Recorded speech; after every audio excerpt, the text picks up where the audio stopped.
कभी कभी जीत का मतलब अनशन तोड़ना नहीं होता, बल्कि लड़ाई को और बड़ा बना देना होता है। 26 दिन सिर्फ नमक और पानी का सेवन, गिरती सेहत और फिर एक ऐसा फैसला जिसने पूरे मूवमेंट को एक नया मोड़ दे दिया।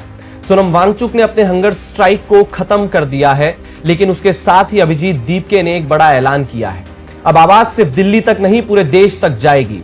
आखिर क्या हुआ और क्यों ये मूवमेंट एक बड़ा नेशन वाइड कैंपेन बनता जा रहा है, चलिए समझते हैं।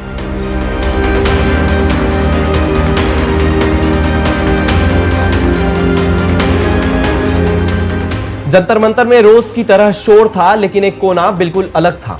वहां बैठा एक आदमी जो ना कुर्सी की मांग कर रहा था ना पद की, वो कह रहा था बच्चों की बात सुनिए।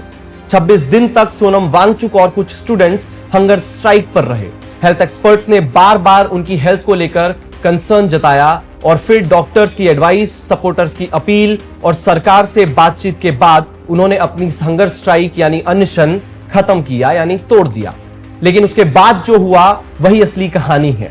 अनशन खत्म होने से पहले प्रधानमंत्री का जेनजी स्टाइल में वीडियो आना, भारत सरकार के 2 यूनियन मिनिस्टर्स का सोनम वांगचुक से देर रात को मिलना और उनकी बात मानना, मंत्रियों का यह आश्वासन देना कि मुद्दे को सदन में उठाया जाएगा और फिर सोनम वांगचुक का अनशन तोड़ना, यह महज एक इत्तेफाक नहीं हो सकता। तो वहीं सीजेपी चीफ अभिजीत दीपके ने, जो सोनम वांगचुक के साथ स्ट्राइक पर थे, उन्होंने वांगचुक के अनशन तोड़ने पर खुशी जताई है और यह एश्योरेंस दिया है कि यह मूवमेंट का अंत नहीं होगा, यानी सोनम वांगचुक के इस अनशन के तोड़ देने के बाद भी यह मूवमेंट उसी रफ्तार से जारी रहेगा। लेकिन इसे एक डायलॉग की शुरुआत जरूर माना जा रहा है, क्योंकि अभी तक डायरेक्ट गवर्नमेंट के डेलीगेशंस की जो बातचीत सोनम वांगचुक से चल रही थी, वो अब जाके कहीं पुख्ता होती नजर आ रही है। अब देखना होगा कि इस एश्योरेंस के बाद प्रैक्टिकल लेवल पर क्या कदम उठते हैं।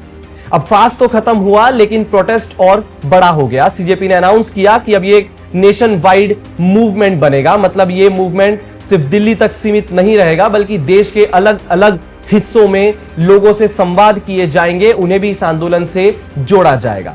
खैर, जिस तरह का सपोर्ट इस आंदोलन को 20 जुलाई को मिला, उसके बाद ऐसा नेशन वाइड प्रोटेस्ट का अनाउंसमेंट करना बहुत लाजमी था, क्योंकि कभी कभी प्रेशर सिर्फ प्रोटेस्ट से नहीं बल्कि पब्लिक अवेयरनेस से बनता है।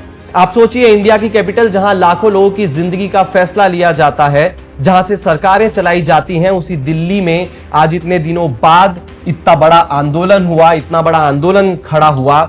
हालांकि इसका कारण बहुत साफ है कि अगर छात्रों की बात पहले ही मान ली जाती तो शायद आज इतना बड़ा पॉलिटिकल अनरेस्ट देश में नहीं होता। हालांकि एक बात जरूर समझनी चाहिए, हर मूवमेंट का असली टेस्ट उसके स्लोगन नहीं बल्कि उसके बाद होने वाले डायलॉग्स होते हैं। अब सवाल यह नहीं है कि सोनम वांगचुक ने अपना अनशन क्यों तोड़ा, बल्कि सवाल है कि क्या अब बातचीत किसी नतीजे तक पहुंच पाएगी? क्या नेशन वाइड प्रोटेस्ट इस मुद्दे को और ज्यादा लोगों तक पहुंचा पाएगा, या फिर यह भी कुछ दिनों बाद सिर्फ एक हेडलाइन बनकर रह जाएगा? आपकी क्या राय है, कमेंट्स में बताइएगा जरूर। मिलते हैं अगले वीडियो में।